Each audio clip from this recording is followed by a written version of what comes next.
आज की हमारी जो स्टोरी है उसका नाम है मूर्ख गधा, जिसे हम हिंदी से इंग्लिश में ट्रांसलेट करके लिखने वाले हैं। So welcome to all of you in another video of the story telling. Let's begin and start translating this story.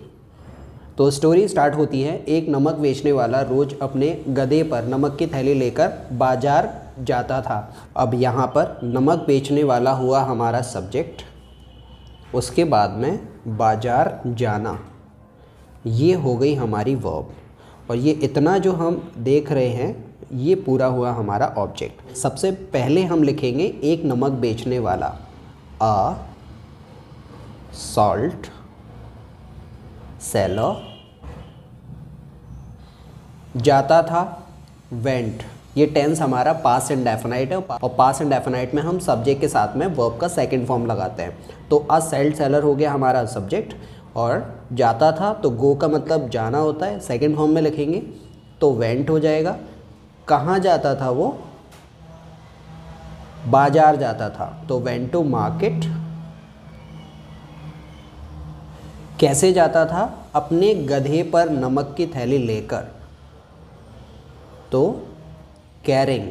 Carry का मतलब होता है किसी चीज़ को अपने साथ में लेकर चलना, तो कैरिंग। क्या ले जाता था? Bags of salt. कौन के ऊपर?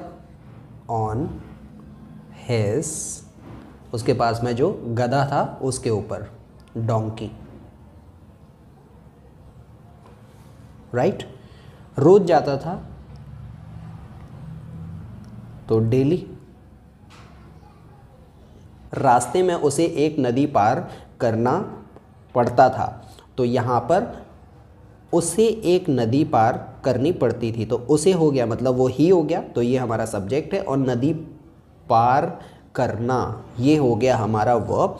अब इसमें जो रूल लगेगा वो लगेगा हैव टू वाला, क्योंकि कहीं ना कहीं यहाँ पर हम कंपल्शन की बात कर रहे हैं, मतलब मजबूरी थी उसकी कि उसको नदी पार करके ही आगे जाना होता था। तो ही सब्जेक्ट हो गया, जिसे हम सॉल्ट सेलर की जगह पर लिख रहे हैं उसका प्रोनाउन। तो ही हैव टू और हैज़ टू होता है, जिसे हम पास्ट में ले जाते हैं तो हैड टू हो जाएगा। तो he had to cross the river, cross the river. रास्ते में, on the way, on the way. एक दिन नदी पार करते वक्त गधा अचानक नदी में गिर गया। एक दिन के लिए हम लिखेंगे वन डे, वन डे। अचानक से हम लिखेंगे सडनली। अब अचानक से हुआ क्या? गधा अचानक पानी में गिर गया, तो गधा हो गया सब्जेक्ट, और गिर गया, गिरना हो गया हमारा वर्ब। Suddenly donkey. गिरने को हम बोलते हैं फॉल, फॉल का सेकंड फॉर्म होगा तो फैल हो जाएगा, फैल इनटू द रिवर।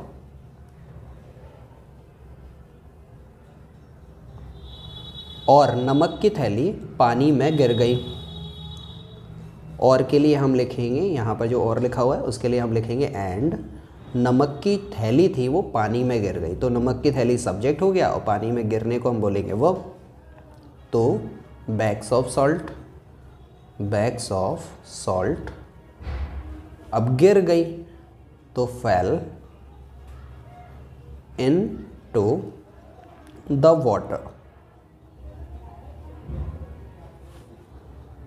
चूंकि नमक से भरा थैला पानी में घुल गया, और इसलिए थैला ले जाने के लिए बहुत हल्का हो गया। चूंकि के लिए हम लिखेंगे सिंस। थैला पानी में घुल गया, तो नमक से भरा थैला हो गया सब्जेक्ट, और घुल जाने को हम बोलते हैं डिज़ोल्व, ये हो गई हमारी वर्ब। तो सिंस द बैग, या फिर हम bags of salt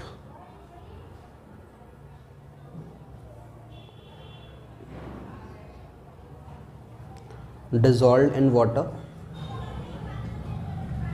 dissolved in water, water. इसलिए थैला ले जाने के लिए बहुत हल्का हो गया, तो इसलिए के लिए हम लिखेंगे therefore, therefore it get light का मतलब होता है हल्का हो जाना, गेट का सेकेंड फॉर्म हो जाएगा गॉट लाइट, टू कैरी, ले जाने में बहुत हल्का हो गया। इसकी वजह से गधा बहुत ही खुश था। अब इसकी वजह से due to it donkey was happy,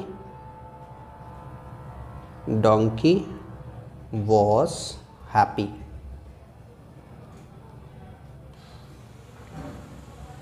अब फिर गधा रोज वही चाल चलने लगा।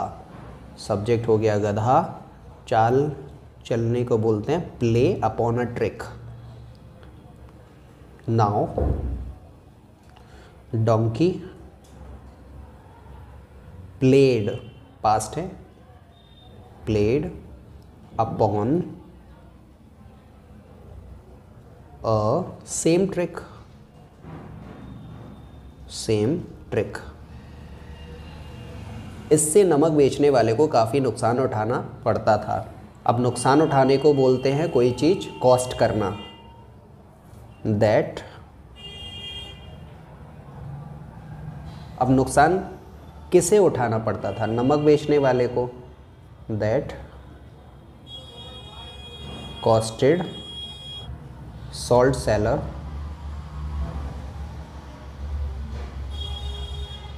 Heavily, heavily. नमक बेचने वाले को गधे की चाल समझ में आ गई। ये हो गया, नमक बेचने वाले हो गया सब्जेक्ट और समझ में आना हो गया वर्ब। तो जल्दी ही हम ये लिख सकते हैं अपनी तरफ से, सोन सॉल्ट सेलर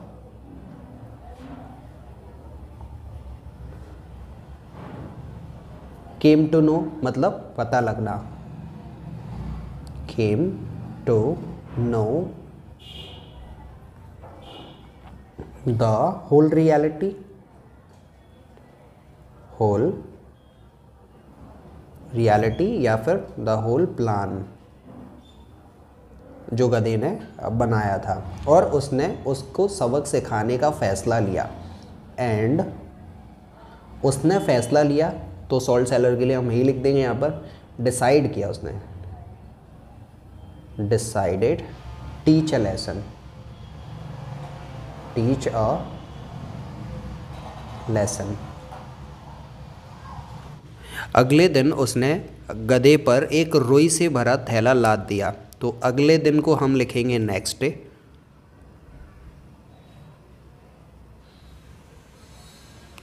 नेक्स्ट डे उसने लाद दिया, ही लोड कर दिया डंकी को, लोडेड किसको? डोंकी को, किसके साथ? With the bag of cotton.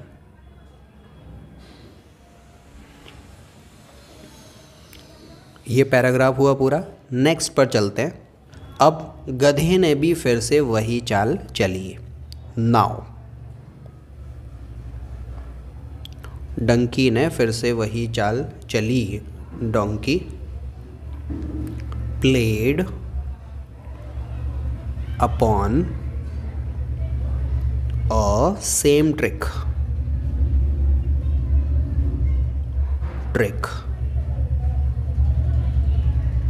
उसे उम्मीद थी कि रुई का थैला भी हल्का हो जाएगा। उसे उम्मीद थी मतलब डंकी को उम्मीद थी। यहाँ पर हम इसको सही करेंगे, डंकी। अब डंकी के लिए यहाँ पर हम इट लिख देंगे, it believed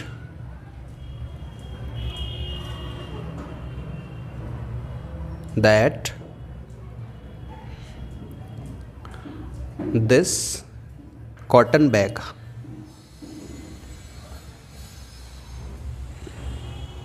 will also be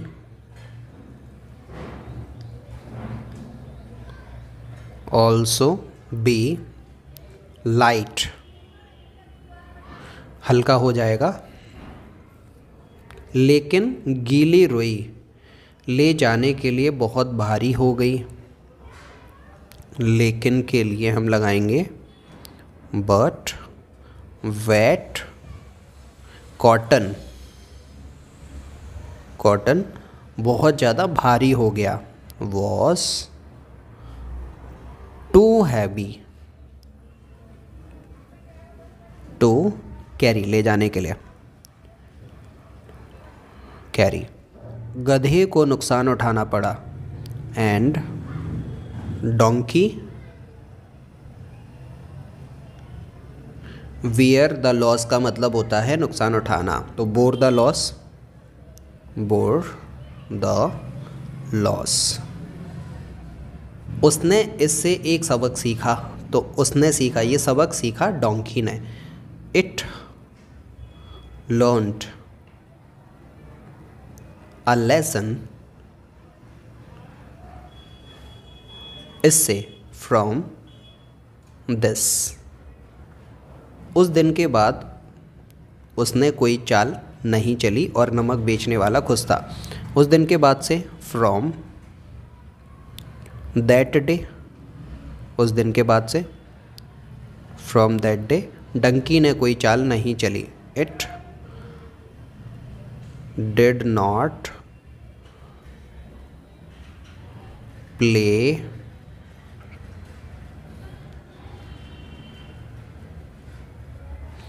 any trick and नमक बेचने वाला खुश था। Salt seller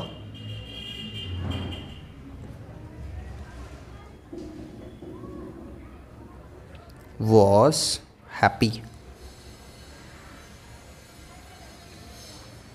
now the moral of this story is, इस कहानी से हमें यह शिक्षा मिलती है, moral of the story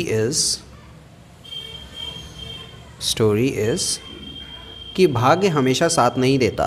that destiny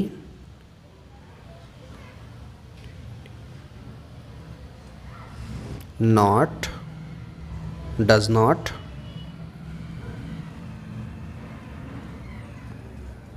favor always।